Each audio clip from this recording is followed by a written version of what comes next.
thanks for your time today. First up, tell us, what is the role of a film festival and what is, you consider, the Big Pond Adelaide Film Festival's role? I suppose, any festival is about bringing a group of people together and a group of artistic works together and creating a kind of critical mass of consumption of artistic work, but also a critical mass of discussion around that work. So we move away from the more kind of passive experience where you see a show and you go home afterwards and you talk about it at home. Instead, we're trying to create in a festival a more kind of convivial and discursive atmosphere where people see work, spend time together, talk about it, challenge each other. Film is the most portable medium out of all of them, and I suppose a film festival offers you the genuine opportunity to showcase quite literally work from all over the globe and show very kind of current ideas that are being explored by artists all over the world at the same time. So for example, last festival we had work from 49 different countries, work from every single continent except for Antarctica. So you know, it offers a city, I suppose, a chance to engage with the international community in a very kind of accessible and important way.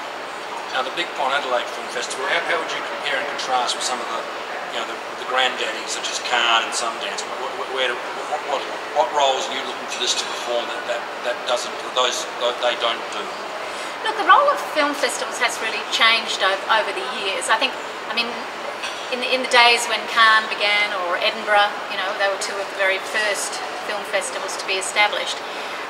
It was, at that point a relatively new art form, and it had only been around for sort of 40 years when those festivals started, and there was no art house distribution, so it was a really important place for filmmakers to kind of come together and be showcased. Nowadays there's nearly 4,000 film festivals happening around the world. They're very important to their local community in terms of, as I said, being able to kind of bring the world to a city through the medium of film.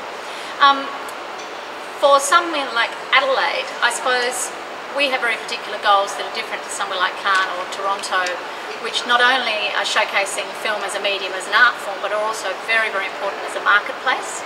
So film, because of the expense with which the expense of actually making it, the distribution expenses, as I say, the global reach of the medium, obviously has a very, very strong business kind of industry component that many other art forms don't.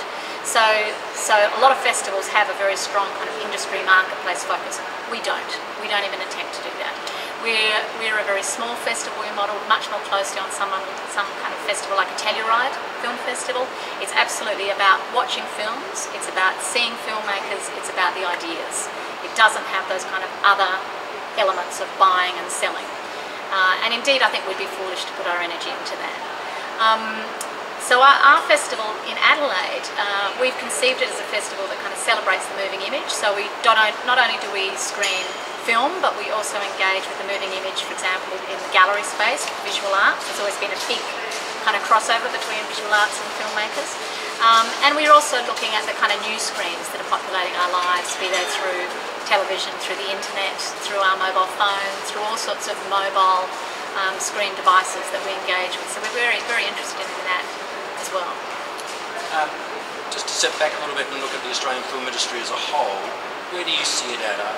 We've had some successful films this year like Animal Kingdom, but some that have been quite well made and also well publicised, such as The Loved Ones, have been a bit of a disaster. Red Hill, I think, seems like it's a terrific film, but I'm not sure how that's going. Where do you see the Australian film industry at present, and what are its critical issues? I have quite strong opinions on it. I think, we need to understand that film is an art form. I think we have real problems at the moment in the way that, we're a relatively small country. There's only 20 million people here. We are not a country that engages with the arts naturally. We're very outdoor, physically sport-oriented. We're not a nation that embraces our culture in the way that, for example, the Europeans do, or indeed the Americans do. So within a kind of Western language or English language kind of context, we have a far more kind of separate approach to culture. And to that end, I think, within our government subsidy, we support a lot of films that are wonderful films. They're works of art. They genuinely sit within the arts as works. But unlike the rest of the art forms, where we understand that government subsidy is required to develop an audience, with film, somehow a lot of these artistic projects, art house films, we rely on the commercial sector, on distributors and exhibitors, who are a business, to develop an audience for Australian cinema. So clearly we want to see Australian product. You only have to look at the success of Australian drama on television, Australian comedy on television. You only have to look at the more commercial films, the well-made commercial films, to see that there is an eager audience out there. But in terms of films that are a little bit more difficult, a little bit more challenging in their form, films that are important to make, that are about our identity, I think that we really can't rely on the commercial sector, on the business sector to develop us. No one expects us to do that in theatre, no one expects us to do it in visual arts, no one expects us to do it in literature, so let's think about that for film. Now, associated with the Big Pond Adelaide Film Festival is the Film Investment Fund. Just tell us a little bit, what is that fund and what is it attempting to achieve? We had a fund established by the Premier, Mike Rann, in 2003, and our first slate of films came in 2005. What it is $1 million across a 2-year period.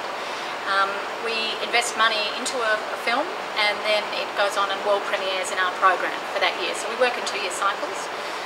So far we've supported 32 projects through that, and we're about to, we've just revealed another 14 projects that have received our support. We are a unique fund in the world. We support feature film, feature docs, shorts, animations, experimental films.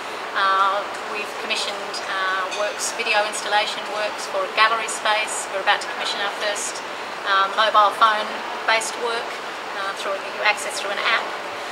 So we're really kind of mixing it up in terms of, I suppose, reflecting the broader philosophy of the festival.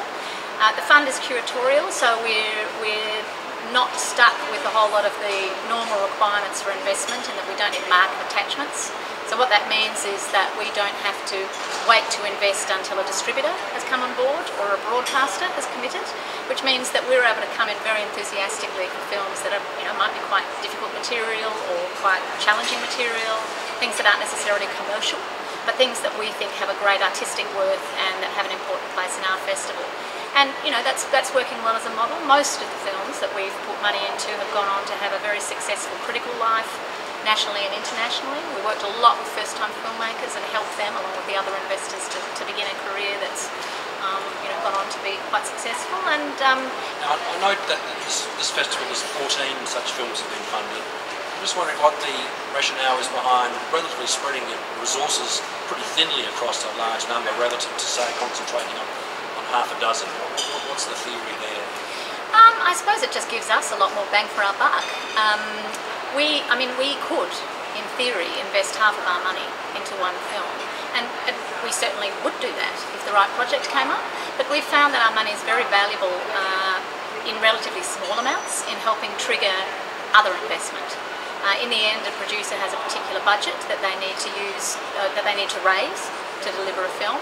We won't have a number of funding sources that organisations can go to or producers can go to, and we've found that working with producers and putting in a reasonably small amount often, particularly in the features, can trigger things and allow the other investors to come in much more quickly than they might have otherwise. That's been a big advantage. So spreading the love is working for us and for the filmmakers, and also being able to provide a really great platform with the world premiere in our festival also seems to be working very well. So I think at the moment, more is more. Well, it sounds like an extraordinarily eclectic and broad-ranging film festival, and I hope it all goes very well. Katrina Sedgwick, thanks for your time. Thank you.